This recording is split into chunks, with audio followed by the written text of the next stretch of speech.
The weight of winter. The tank destroyer sat at the crossroads like a wounded animal, its hull blackened by fire, but its twin guns still pointing defiantly toward the German lines. Steam rose from its engine compartment in the January cold, mixing diesel smoke with the crystalline air of the Vosges Mountains. Audie Murphy crouched in the tree line 50 yards back, watching the machine that would either save his company or become their tomb. 3 days of fighting had brought the 3rd Infantry Division to this frozen junction outside Holzwihr, where every road seemed to lead deeper into German defensive positions. The snow had fallen steadily since dawn, muffling the sound of distant artillery, but making every movement visible against the white backdrop of eastern France. Murphy's breath came in short puffs as he studied the abandoned M36, its crew nowhere to be seen. "That thing's been burning all morning," whispered Private Rodriguez, the radio operator whose equipment had fallen silent an hour earlier. "Krauts probably figure it's finished." Murphy nodded, but his eyes remained fixed on the destroyer. The machine gun nest that had killed Lieutenant Patterson was somewhere in the forest beyond the crossroads, along with at least a company of German infantry. Command had been clear: hold this junction until reinforcements arrived. What they hadn't mentioned was that the reinforcements were still 20 miles south, fighting their own battles in the snow-choked valleys of the Vosges Mountains. Sergeant Williams crawled up beside them, his face grim beneath a helmet liner stuffed with letters from home. "Counts 18 men left in the company, Murphy. Captain's been hit, and the medic says he won't make it back to the aid station without a litter team. We're supposed to hold until 0800 tomorrow, but I don't see how." The numbers painted a stark picture. 18 men against an unknown force that had already demonstrated its willingness to fight for every frozen yard of French soil. The 3rd Infantry Division had been pushing through these mountains since December, trading lives for map coordinates that looked simple on paper but cost everything in blood and exhaustion. Each ridge revealed another defensive line, each village another network of carefully sighted machine gun nests. Murphy studied the faces around him. Rodriguez couldn't be older than 19, his radio crackling with static that might have been distant voices or merely the sound of failing equipment. Private Carson held his rifle with the careful grip of someone whose hands had gone numb hours ago. These were the men who had followed him through Sicily and Italy, who had watched him do things that defied explanation, and had learned to trust his instincts even when those instincts led them into situations that should have been impossible. The tank destroyer's guns were still functional. Murphy could see that much from his position. The fire had consumed the engine compartment and part of the crew area, but the twin 3-inch guns remained intact, their barrels trained on the approach road where German armor would have to advance if they wanted to clear the junction. Someone would have to man those guns, and that someone would be completely exposed to enemy fire from 3 directions. "What are you thinking, Murph?" Rodriguez asked. Though his tone suggested he already knew, the answer wouldn't be something any reasonable person would consider. The wind shifted, carrying the scent of burning oil and cordite from the destroyer. Mixed with it was something else. The smell of winter forests and distant snow, the kind of clean cold that reminded Murphy of Texas mornings before the war had taught him that beauty and terror could occupy the same moment. He thought about the men counting on him, about Lieutenant Patterson bleeding out in a shell crater because they couldn't reach him, about the orders that made sense in a warm command post, but felt impossible here in the snow. A distant rumble reached them through the trees. German armor moving up the valley road, probably a company of Panzer IVs with infantry support, enough firepower to sweep aside anything the Americans could put in their path. The junction would fall within the hour unless something dramatic changed the tactical equation. The tank destroyer represented the only weapon capable of engaging enemy armor at effective range, but using it would require someone to climb into that burning hull and man guns that would draw every German rifle within 1,000 yards. Murphy checked his carbine one more time, a gesture that had become as automatic as breathing. The other men watched him with the mixture of admiration and dread that he had learned to recognize over months of combat. They knew he would find a way to do what needed doing, just as they knew that way would probably involve risks that no training manual had ever contemplated. The Vosges Mountains stretched endlessly around them, their peaks hidden by low clouds that promised more snow before nightfall. This was the kind of terrain that swallowed divisions and turned carefully planned operations into desperate improvisations. The 3rd Infantry Division had learned that lesson repeatedly since crossing into France, trading doctrine for survival in battles that historians would later describe with clean lines on maps. "Rodriguez," Murphy said quietly, "when that radio comes back up, tell command we're still holding the junction. Don't mention the destroyer until I say so." The young soldier nodded, though his eyes asked questions that Murphy couldn't answer yet. The plan forming in his mind was less strategy than instinct, the kind of desperate calculation that occurred when all reasonable options had been exhausted. The burning tank destroyer waited at the crossroads like a challenge, its guns pointing toward an enemy that would soon discover what one man could accomplish when retreat was no longer possible. If stories like this make you imagine what you'd do under fire, tell us in the comments how you think you'd react in this situation. And stay with us for the next chapters. The German voices carried clearly through the morning air, their confident tones suggesting men who believed they held every advantage. Murphy counted at least 6 distinct speakers from his position in the tree line, all coordinating the movement of armor and infantry toward the crossroads where the abandoned tank destroyer continued to smoke in the January cold. The Vosges Mountains amplified sound in strange ways, making distant conversations audible while muffling the approach of heavy equipment. Sergeant Williams had positioned the remaining men in a loose defensive line along the ridge, their foxholes carved into frozen earth that rang like metal under entrenching tools. Each soldier carried enough ammunition for perhaps 30 minutes of sustained fighting, along with the quiet knowledge that no resupply would reach them before nightfall. The 3rd Infantry Division had pushed too far, too fast, leaving isolated companies to hold ground that doctrine said required at least a battalion. "Murphy," Williams called softly, "I've got eyes on armor. 3 Mark IVs coming up the main road, with what looks like a full company of infantry spread out behind them." The tactical situation crystallized with brutal clarity. German Panzer IVs against 18 American infantry, armed with rifles, carbines, and a handful of grenades. The mathematics of the engagement favored the enemy by margins that made further calculation pointless. The only weapon capable of engaging enemy armor sat burning 50 yards away, its twin 3-inch guns pointed uselessly toward empty forest, while German tanks approached the killing ground. Private Rodriguez finally managed to raise someone on the radio, his voice tight with concentration, as he worked through the static. "Command says hold until reinforcements arrive," he reported. "ETA is 1600 hours, maybe later if they hit more resistance. 7 hours. Murphy absorbed that information while studying the tank destroyer's position relative to the approaching enemy column.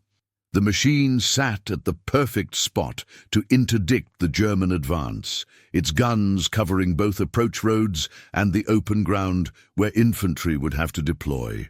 The crew had positioned it well before whatever had forced them to abandon it to the flames that still licked around its engine compartment.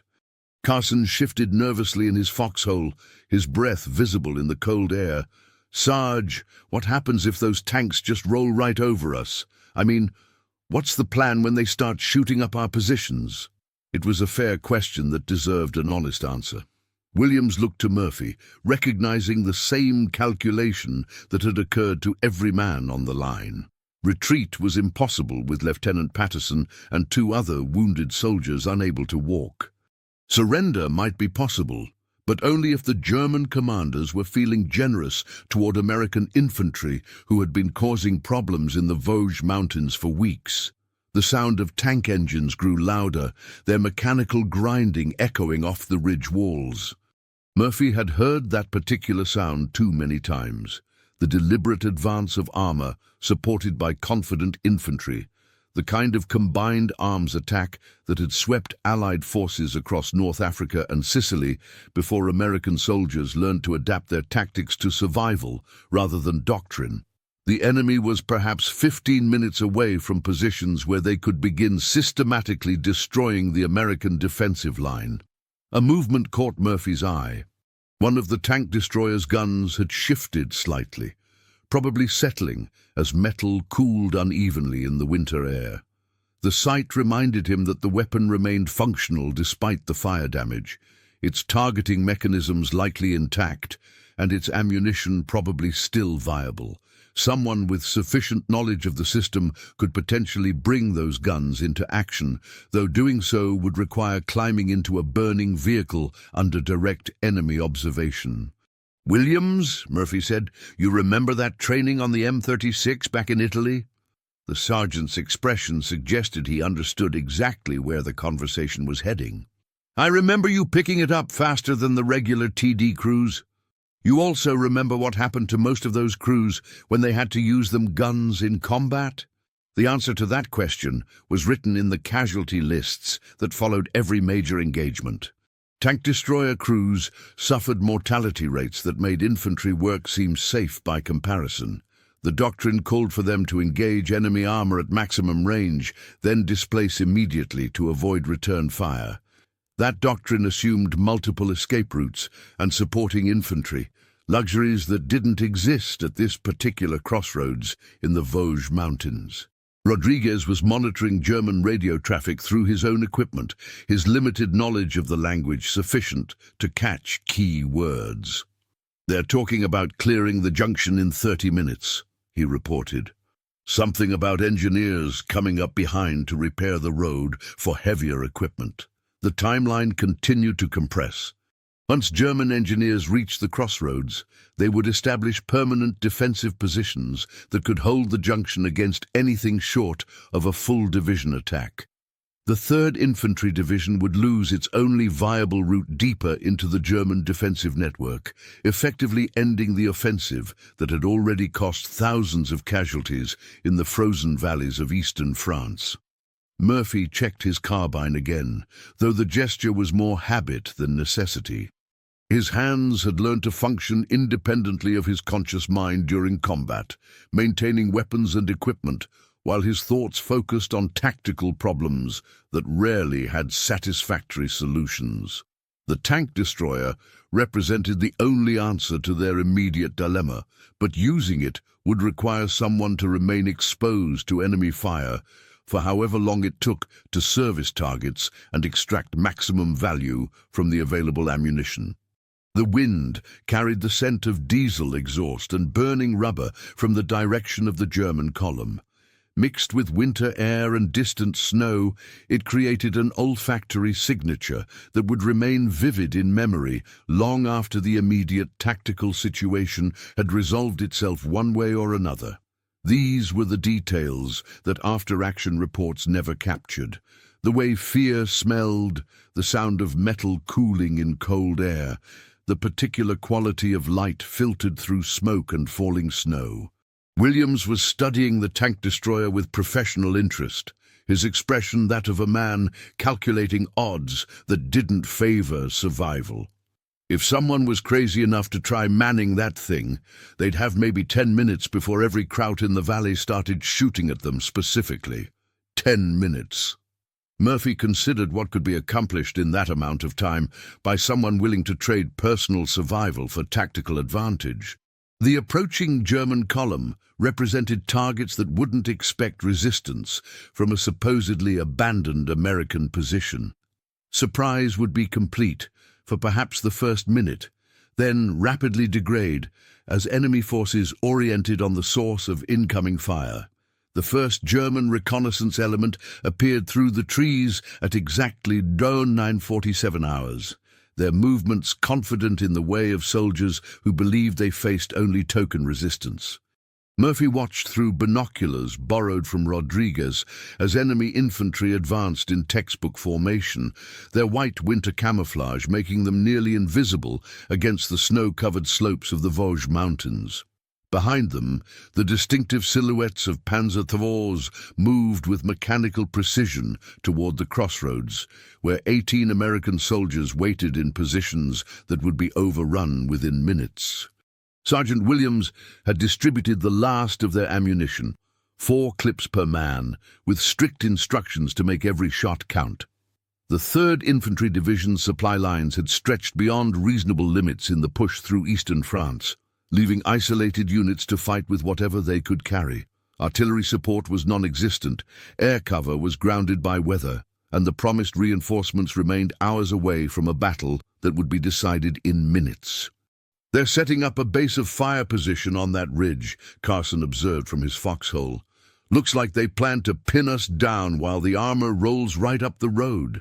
It was sound tactical thinking that demonstrated the German commanders' confidence in their overwhelming advantage. Pin the American infantry with machine gun fire, then advance armor to systematically destroy defensive positions that couldn't respond effectively. The crossroads would be secured with minimal casualties, opening the route for follow-on forces that would exploit the breach in American lines extending deep into the Vosges Mountains. Murphy studied the tank destroyer through his binoculars, noting details that might prove crucial if his half-formed plan developed into action. The fire had mostly subsided, leaving the hull blackened but structurally intact. Both 3-inch guns appeared functional, their traverse mechanisms probably still operational, despite heat damage to surrounding equipment. The ammunition storage compartments looked undamaged, suggesting sufficient rounds for an extended engagement if someone could reach them. Private Rodriguez succeeded in raising battalion headquarters on the radio, though the connection crackled with static that made communication difficult. "They want a situation report," he said.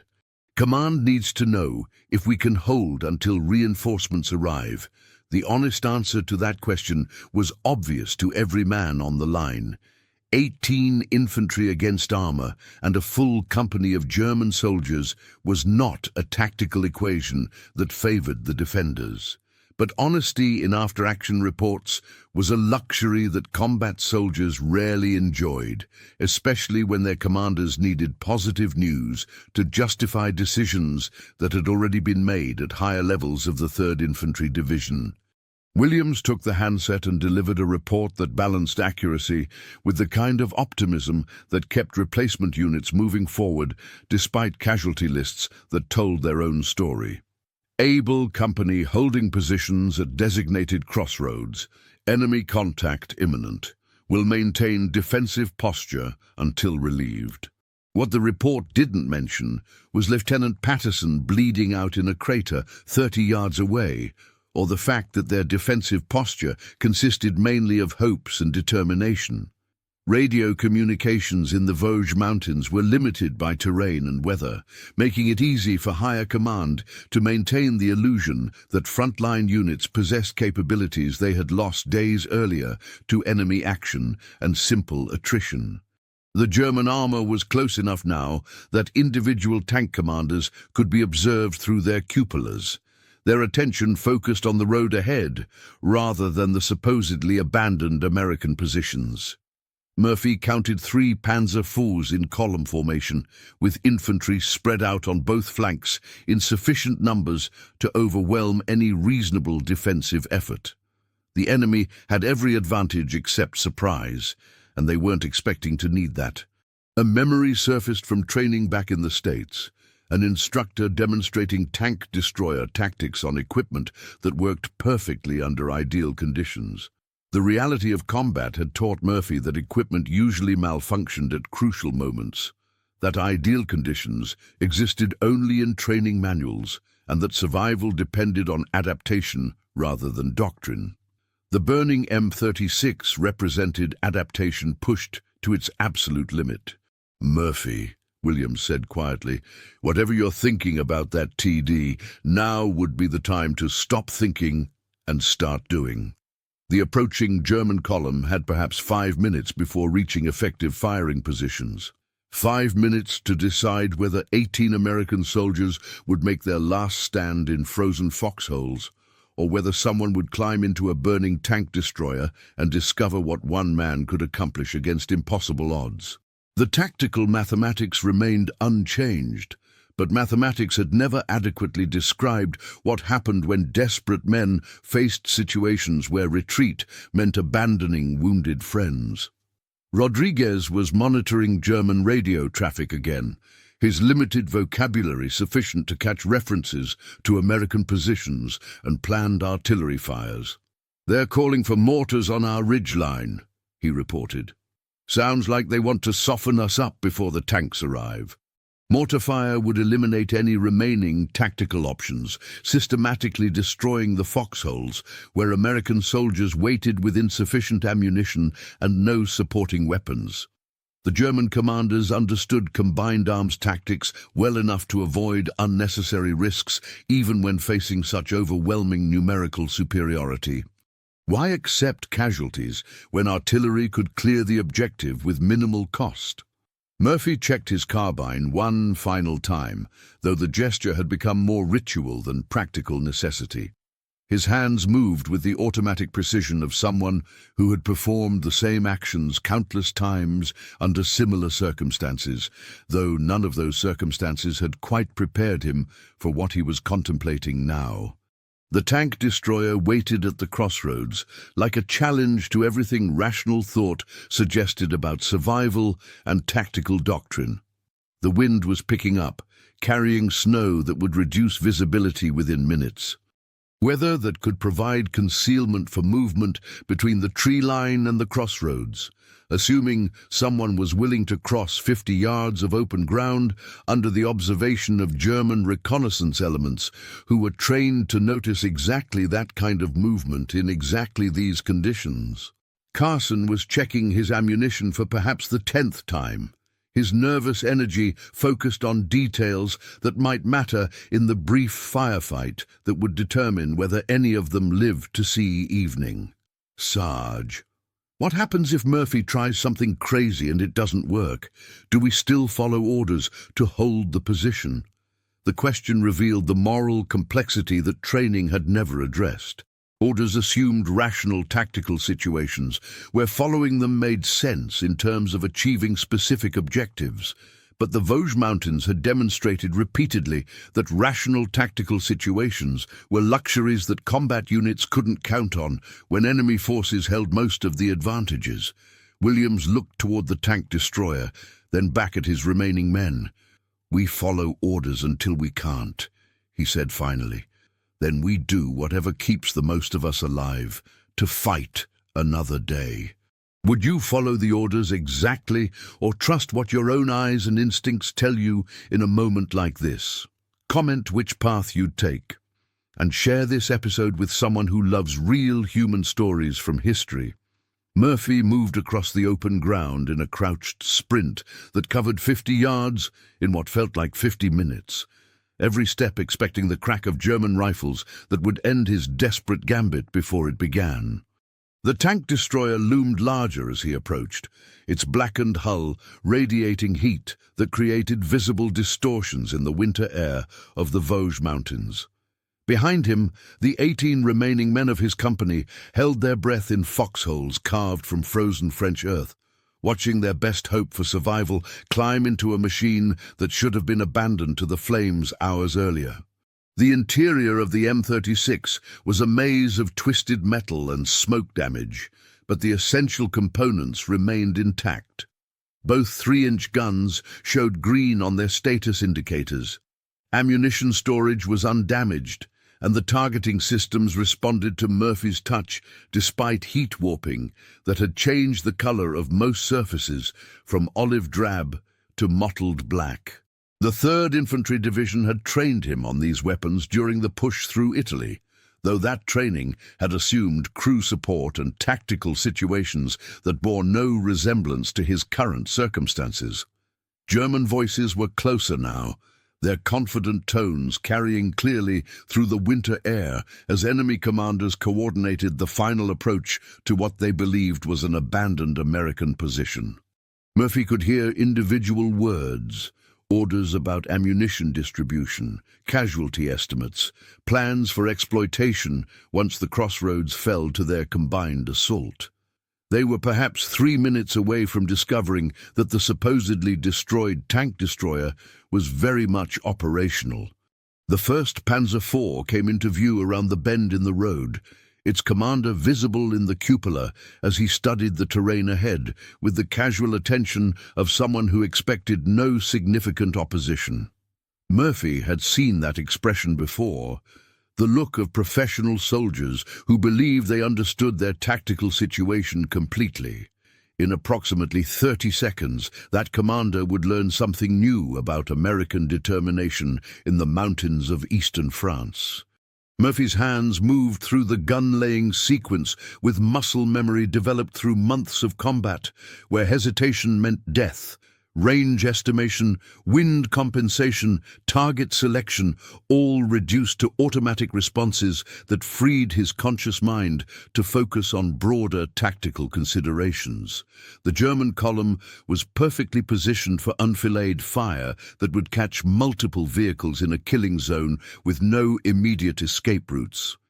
The radio crackled with German communications that Murphy couldn't understand completely, but their tone suggested confidence in an operation that was proceeding according to plan.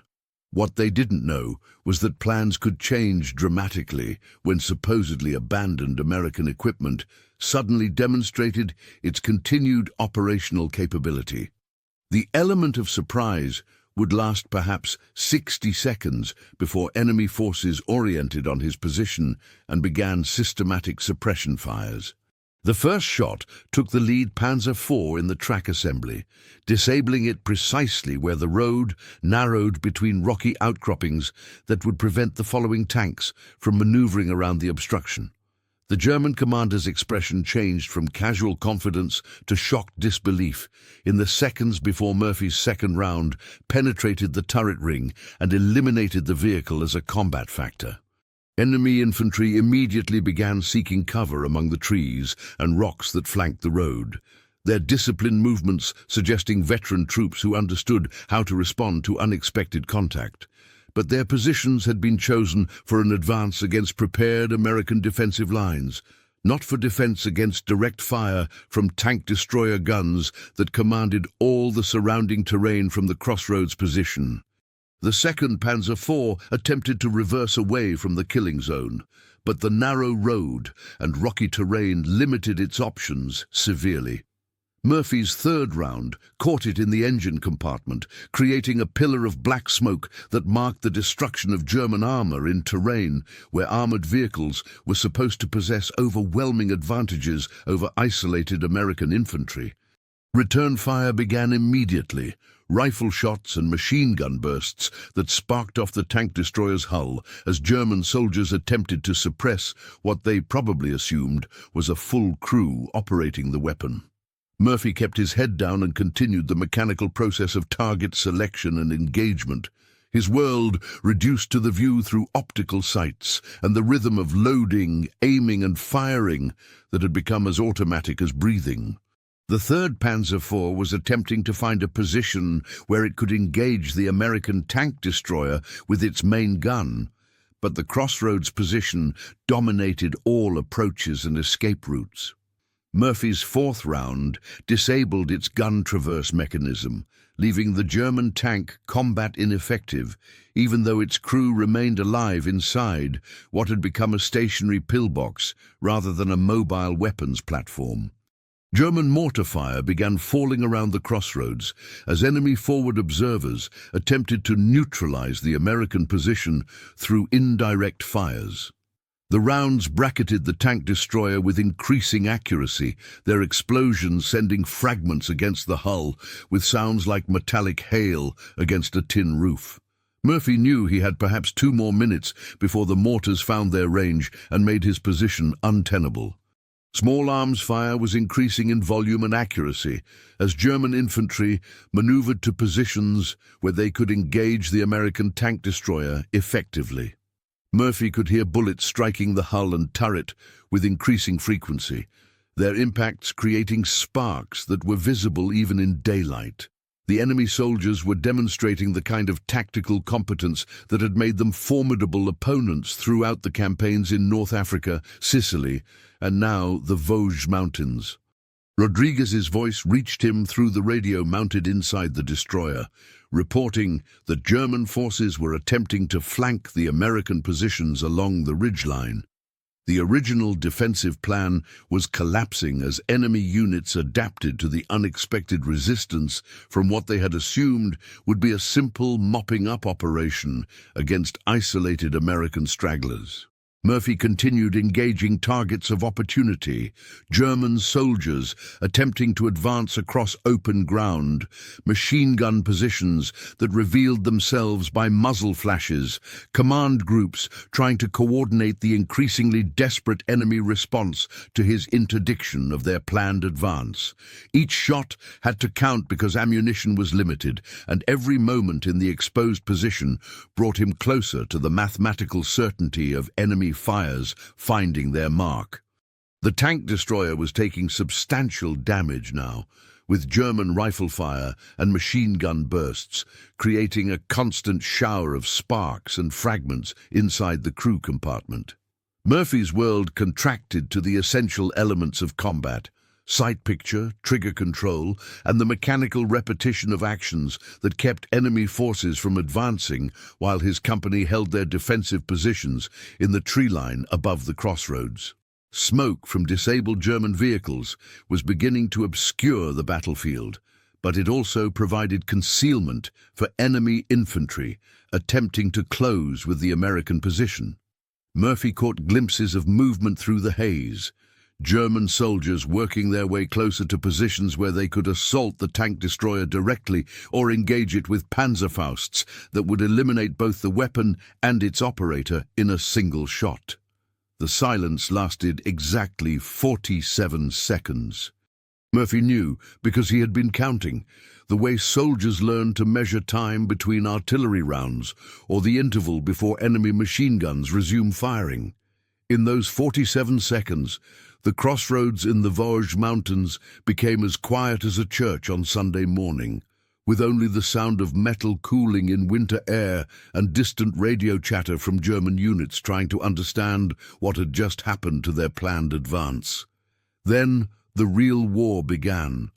The Panzerfaust round that finally found its mark didn't kill Murphy, though it should have. The German soldier who fired it had worked his way to within 50 yards of the tank destroyer, close enough to ensure accuracy, but still too far away to guarantee the shaped charge would penetrate the hull at the optimal angle. Instead, it struck a glancing blow that filled the crew compartment with smoke and fragments, but left Murphy conscious and functional, though temporarily deafened and bleeding from cuts he couldn't feel yet. What the after-action report would later record as Sergeant Murphy's heroic action against superior enemy forces had been, from the inside, exactly 68 minutes of controlled terror, punctuated by moments when his hands shook so badly he couldn't operate the gun controls. The citation would mention his destruction of 6 German vehicles and an estimated 40 enemy casualties. It wouldn't mention the 2 times he had frozen completely, paralyzed by the mathematical certainty that the next incoming round would be the one that killed him. Rodriguez reached the tank destroyer first, crawling across open ground under covering fire from the remaining men of the company. He found Murphy sitting against the breech of the starboard gun, his hands still gripping the firing controls, though the immediate threat had passed.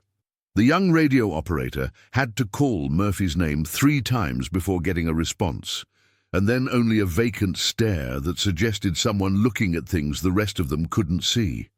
"Murphy," Rodriguez said carefully, "it's over. The Krauts are pulling back. You got them all."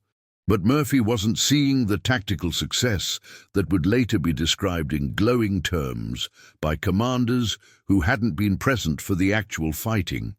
He was seeing the German tank commander he had killed with his second shot, a young man probably no older than himself, whose final expression had been visible through binoculars for the split second before Murphy's round found its mark. That face would appear in dreams for the next 40 years, along with others that the citation would reduce to casualty statistics. The German withdrawal wasn't a rout, but rather the disciplined movement of professional soldiers who had recognized that their planned operation was no longer viable. They left behind 3 disabled tanks, substantial equipment, and 17 bodies that would eventually be buried in the small cemetery outside Holzwihr, where French civilians had been laying their own dead for centuries. The tactical victory belonged to the Americans, but victory felt different from the inside than it did on paper. Sergeant Williams arrived with a medic and 2 stretcher-bearers, their approach covered by German soldiers who were too busy retreating to maintain effective suppressing fires. Williams took one look at Murphy's condition and immediately began assessing him for wounds that might not be immediately visible. Combat had taught him that men could function for significant periods while bleeding internally from fragments they hadn't noticed during the stress of immediate action. "Talk to me, Murphy," Williams said. "Tell me what hurts." The honest answer to that question was everything and nothing. Murphy's body felt disconnected from his conscious mind, as if he were watching someone else being examined for injuries that belonged to a different person entirely. His hands had stopped shaking, but only because they had gone completely numb. His hearing was returning gradually, though everything sounded as if it were coming from underwater or through heavy static. The medic found superficial fragment wounds on Murphy's arms and face, along with burns from metal that had been heated by nearby explosions. None of the injuries were life-threatening, though they would leave scars that would serve as permanent reminders of January 26, 1945, in the Vosges Mountains. Physical scars were easier to explain than the other kind, which would prove more persistent and less amenable to medical treatment.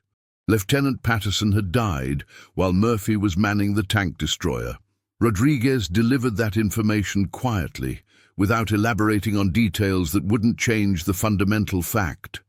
The officer who had led them through Sicily and most of the Italian campaign had bled out in a shell crater while listening to the sound of tank destroyer guns and German vehicles exploding on the road below. His final words, according to Private Carson, had been about making sure Murphy received proper recognition for his actions. The German equipment would be valuable for intelligence assessment, but Murphy found himself staring at personal items scattered around the disabled vehicles, photographs, letters, small religious medallions that soldiers carried regardless of nationality or political affiliation. These details wouldn't appear in any report, but they would remain vivid long after the tactical significance of the engagement had been reduced to map symbols and casualty figures. Rodriguez was monitoring German radio traffic during their withdrawal, catching fragments of conversation that suggested considerable confusion about what had actually occurred at the crossroads.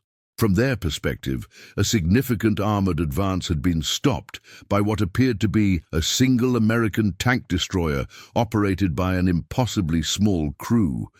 Their reports to higher headquarters would probably be received with skepticism by commanders who expected more rational explanations for tactical failures. The 3rd Infantry Division's reinforcements finally arrived at 16:30 hours. Nearly 6 hours later than originally promised, but still in time to consolidate the position and continue the advance that had been made possible by Murphy's action. The fresh troops were impressed by the destroyed German equipment scattered around the crossroads, though they couldn't quite understand why the man responsible for the destruction seemed so quiet and distant. Murphy remained sitting against the tank destroyer's gun for another 20 minutes after the medic cleared him for return to duty. Williams eventually approached and sat beside him without speaking, recognizing the particular kind of silence that followed actions that would be impossible to explain to people who hadn't been present. The sergeant had seen it before in other soldiers who had done things that defied rational explanation, and then had to live with the memory of what those things had actually felt like. "You did good, Murphy," Williams said finally. "Saved all our lives, plus probably a lot more down the line." Murphy nodded, though he wasn't certain yet what he had actually accomplished beyond ensuring that 18 American soldiers would live to fight another day in the Vosges Mountains. The broader tactical significance would become clear later, when division intelligence assessed the impact of stopping German armor at that particular crossroads. For now, it was enough that men like Rodriguez and Carson would write letters home instead of being written about in letters that began with, "We regret to inform you." The tank destroyer would be recovered and probably returned to service after repairs, its battle damage repaired by mechanics who would wonder what kind of engagement could cause such specific patterns of fragment impacts. The crew compartment would be cleaned and repainted, erasing the physical evidence of what had occurred during those 68 minutes when one man had held a crossroads against odds that made tactical sense irrelevant. 27 years later, Murphy would wake up in a house outside Los Angeles with the taste of cordite and diesel exhaust still vivid in his memory, though the California morning carried only the scent of orange blossoms and distant ocean air. The nightmares had grown more frequent lately, not less, as if time had somehow amplified rather than diminished the weight of moments that had lasted less than 2 hours in the Vosges Mountains during January of 1945. The Medal of Honor citation framed on his study wall described his actions in language that made them sound inevitable and heroic, using words like gallant and conspicuous, that bore no resemblance to what Murphy remembered about climbing into a burning tank destroyer while German voices grew closer through the winter air. Official language had a way of transforming desperate improvisation into calculated courage, reducing complex moral circumstances to clean narrative lines that satisfied the need for inspiring stories. Rodriguez had visited the previous week, driving down from Sacramento with his wife and teenage children, who stared with polite bewilderment at the quiet man their father described as the bravest soldier who ever lived. The former radio operator was graying now, successful in business, but his eyes still carried the particular alertness of someone who had learned to listen for distant artillery and incoming mortar rounds in the mountains of eastern France. They had talked about everything except January 26, 1945, sharing stories about families and careers while carefully avoiding the crossroads where Rodriguez had crawled across open ground to pull Murphy from a tank destroyer that should have become his tomb. That afternoon remained too large for casual conversation, too complex for the simplified versions that appeared in magazine articles and television documentaries about American heroes of World War II. The German officer had written a letter in 1963, delivered through official channels that verified its authenticity before forwarding it to Murphy's address. The correspondence was brief and formal, expressing respect for an enemy who had demonstrated exceptional skill and courage during an engagement that had cost the German commander most of his company. The letter mentioned no names or specific details, but Murphy had known immediately which crossroads and which afternoon the German officer was remembering. What struck Murphy most about the correspondence was its similarity to his own memories. The focus on individual faces rather than tactical outcomes, the lingering questions about men who had died for reasons that seemed less clear with each passing year. The German officer had been relieved to learn that Murphy survived the war, though he didn't explain why that information mattered to him personally. Some experiences created connections that transcended nationality and ideology. The 3rd Infantry Division held reunions annually, gatherings where aging veterans shared stories that grew more polished and distant with each retelling. Murphy attended when possible, though he often found himself listening to descriptions of events he had participated in that sounded like they had happened to someone else entirely. Memory was unreliable, But it was also persistent in ways that surprised him. Carson had died in Korea, leading a squad against Chinese positions on a ridge whose tactical importance had never been adequately explained to the men ordered to take it. The telegram had reached Murphy while he was filming a movie that depicted combat as a series of clear moral choices made by men who never seemed uncertain about their objectives. The irony wasn't lost on him, though it was too complex for conversation with people who hadn't known Carson personally. Williams remained in the Army until 1965, rising to Sergeant Major and serving tours in places that couldn't be discussed in letters home. His retirement ceremony had included mention of his service with Murphy during the war, though Williams had always been careful to describe his role as supporting rather than participating in the actions that had made Murphy famous. The sergeant understood the difference between what actually happened and what needed to be said for public consumption. The tank destroyer had been restored and placed in a museum outside Washington, D.C., where visitors could read a plaque describing its use during the Battle for Holtzwihr in January 1945. Murphy had visited once, standing quietly beside the vehicle while tourists photographed their children climbing on equipment that had once been surrounded by burning German tanks and the bodies of men whose names appeared on no memorial. The museum display included photographs from the engagement, images taken by Signal Corps photographers who had arrived after the fighting ended. The pictures showed destroyed enemy vehicles and smiling American soldiers, but they couldn't capture the sound of metal cooling in winter air or the way fear smelled when mixed with diesel exhaust and cordite smoke. Some aspects of experience resisted documentation. Murphy's own children asked occasionally about the war, usually prompted by school assignments that required interviews with veterans about their service experiences. He answered their questions carefully, emphasizing the importance of the men who had served alongside him, rather than his individual actions. The stories he told them were true, but incomplete, edited versions that preserved essential lessons, while omitting details that belonged only to those who had been present. The crossroads outside Holtzwihr was marked now with a small monument that mentioned the American victory without specifying the tactical details that had made it possible. Murphy had returned there during a trip to France in 1969, standing alone in morning mist that reminded him strongly of January 1945.